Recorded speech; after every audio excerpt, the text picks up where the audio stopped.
Good morning and welcome to Family Computer Center. In this video, we are going to discuss about how to find the last row in a table using the VBA and how to scroll through the rows to reach the last row while doing a calculation. So in here, I want to calculate the amount by multiplying quantity with the rate, and I want to show it in the amount column. Okay. Parallel to the each cells or each item, I want to calculate the amount of the item. So basically I want to run a loop starting from number 2 till number 20, and inside that loop I have to write a code to multiply this value with this value and show it here. Okay, let me try to do that. So here I have already made a module called calculation, and inside the module I have a sub procedure called calculate amount, and inside the sub procedure, as usual, I made a worksheet variable and set the worksheet variable to the example sheet.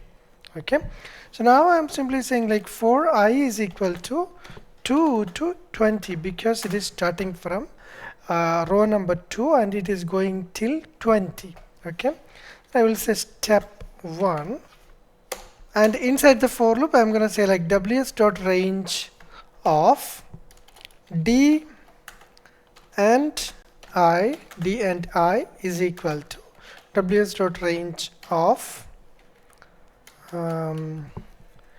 b and I multiplied by ws dot range of c and I.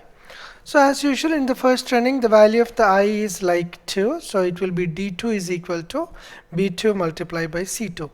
Next running it will be d3 is equal to b3 multiplied c3, and correspondingly, like accordingly, it will be incrementing and the corresponding values will be calculated. Let's try to assign it and execute. So I right click and I'm giving assign macro. Then I click calculate amount and click OK button, and once I click the calculate button, there you go, the amount is calculated. So far we don't have any issues with this calculation, but I'm just removing this. What if I don't have, what if in future I have limited number of items, and once I click the calculate button, the calculation is going till 20. That means we have already set inside the loop this should calculate until 20 starting from 2. Okay, and what if I have more items? For example, I'll just copy this down, just copy this and paste it over here. So now I have more items. So when I click calculate, what is happening? It is calculating only until 20. That means 2 to 20, because we have in the loop we have clearly defined that the loop must work starting from number 2 till 20. So in this case we are facing a trouble, like if the table data is going like less or more, our program will make issue. Okay, so what actually we want is like we want the program to automatically find the last row and do the calculation until that last row. If it is less, do until the less. If it is more, do until the more. Okay, so in Excel VBA there is two ways of finding the last row. So we will first learn about the first method. Okay, so you might have heard about the count A function in Excel, correct? Okay, so what is the count A function? For example, I'm just doing here count A, I'm just calling A colon A. So when I call A colon A, it gives me the count of items in that range. Count of items means starting from here, how many items are there? So when you see 25, this is a total count of item which is equal to the last row number. Correct? Okay, so if you count the number of items inside a table column, you will get the last row. And now our next challenge is like how do we call this count A function inside VBA? Correct? This count A function can be used to find the last column used, last row used, or even the last column used. So if it is column used, you can say 1 colon 1, So it will give you 4. That means 1, 2, 3, 4 columns. Actually, it is giving you the count, but count in another sense turn into column number, total column number or total row number. Okay. So how do we use this count a function inside VBA? So any Excel function you want to use inside VBA, you can just call them like application dot worksheet function dot name of the function, and you execute it as usual. Correct? Okay. So any Excel function you can call like that. Any Excel function means what? You can call the sum function, VLOOKUP function, SUMIF function, COUNTIF function, any function in Excel you can call inside VBA using this method. You should have application dot worksheet function dot then the function you want to call. Okay. So look at here. So function, when you execute inside Excel, function will return a value. So we definitely need a variable to store that value. So look at here, we declared a variable dim lrow. Lrow stands for last row. You can use any name of your comfort, which is not a keyword. Okay, so I'm saying like dim lrow as long. Then I'm saying lrow is equal to application dot worksheet and function dot count a ws dot range of a colon a. That means count the values in the cell or in the column A. So when you count the value in column A, you are going to get the last row. Same like that, if you want to find the last column, you can say like dim lcol last column as long.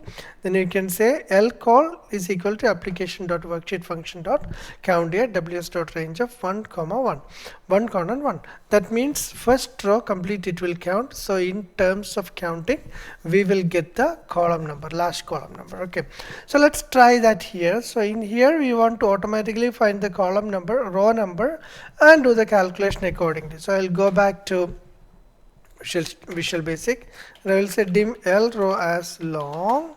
Then I will say lrow equals application dot worksheet function dot count a of ws dot range of, then inside the range we will say a colon a. A colon a means the complete a column.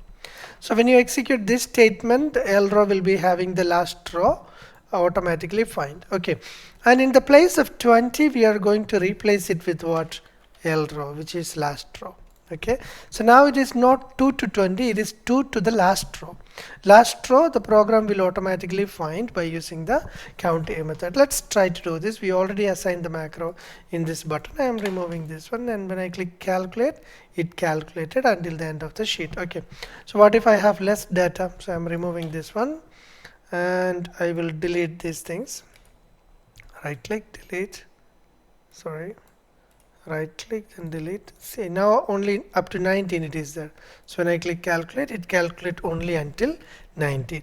So the method 1 is working fine. But method 1 is having a problem. You know what is the problem? I will show you the problem.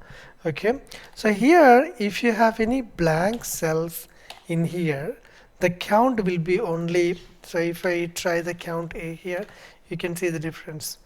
Count will be only 17.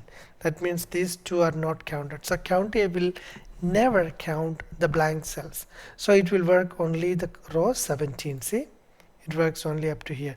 These two rows are omitted. So this method, if you are using, you have to make sure that you are choosing a column for counting which doesn't have a blank cells. So if you have a column, confident column like that, you can blindly use this method, because like this method is not going to fail if you have a column which is having unique values without blanks. Okay, so anyways, we have found a small error or small limitation there, so we should find a solution for that also.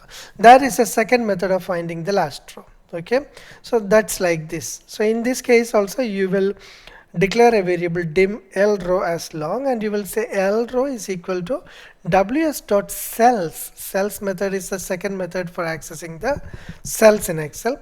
Ws dot rows dot count. Rows dot count means what?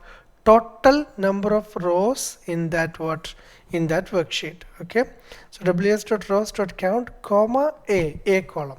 That means it will go to the last cell in the a column. Correct. Okay, and from there dot end is a VB function which will force the control to move up, down, left or right. Okay, you can say the direction XL up, XL down, XL2 left, XL2 right, like that you can specify the direction. And when you specify the direction, it will reach in a particular row, and once it reaches the row, it will pick the row number from there. Okay, so that's how the second method find the last row using the end function. Okay, then if you want to find the last column, you will be saying dim lcol as long, then you said lcol is equal to ws.cells of 1 means first row, ws.columns.count means total number of excel columns, that's the last column, and from there travel backward to the end, XL2 left. So this traveling will stop whenever the VB see a data. Then it picks the column number from there. That's how it works. Okay, so let's change our program according to that. Okay, so I'm going back to here. So I'm saying like L row is equal to ws.cells of ws.rows.count comma then a column dot end, then XL up, then dot row. Correct. Okay, so let us try to execute this one. Only this change is there. So when I click this, there you go. Even if there is blank, it works. Hope you enjoyed the lesson. Thank you so much for watching, and make sure that you subscribe to our channel so that you will not miss any further video we post. See you.